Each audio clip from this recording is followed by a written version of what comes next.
സൗരയൂഥത്തിൽ ഇതുവരെ കണ്ടെത്തപ്പെട്ട ഏറ്റവും വലിയ വാൽനക്ഷത്രം ബെർണാർഡിനെല്ലി ബ്രെയിൻസ്റ്റീൻ മെഗാ കോമറ്റാണ്. 100 കിലോമീറ്റർ വിസ്തീർണമുള്ള ഈ വാൽനക്ഷത്രം സാധാരണ വാൽനക്ഷത്രങ്ങളെക്കാൾ 1000 മടങ്ങ് ഭാരമുള്ളതാണ്. ഭൂമിയിൽ നിന്ന് ശതകോടിക്കണക്കിന് കിലോമീറ്റർ അകലെയുള്ള ഊൾട്ട് ക്ലൗഡ് എന്ന മേഖലയിലാണ് വാൽനക്ഷത്രം ഇപ്പോൾ സ്ഥിതി ചെയ്യുന്നത്. ഭൂമിയും സൂര്യനും തമ്മിലുള്ള ദൂരത്തിൻ്റെ 29 മടങ്ങ് ദൂരത്തിൽ.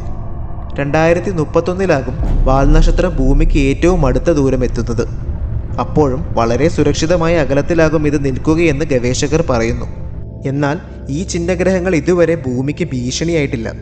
പക്ഷേ 2046 2023 DW എന്ന് പേരിട്ടിരിക്കുന്ന ഒരു ചിഹ്നഗ്രഹം ഭൂമിക്ക് ചെറിയൊരു ഭീഷണിയാവാനുള്ള സാധ്യതയുണ്ടെന്ന് നാസ ഗവേഷകർ പറയുന്നു. ഒരു ഫുട്ബോൾ ഫീൽഡിന്റെ വലിപ്പമുണ്ട് ഇതിന്. സാധാരണ ഒരു ചിഹ്നഗ്രഹം കണ്ടെത്തിക്കഴിഞ്ഞാൽ അത് ഭൂമിക്ക് ഭീഷണി എത്രത്തോളം ഉണ്ടാവുമെന്ന് മനസ്സിലാക്കാൻ ആഴ്ചകളുടെയോ മാസങ്ങളുടെയോ പഠനങ്ങൾ വേണ്ടിവരും.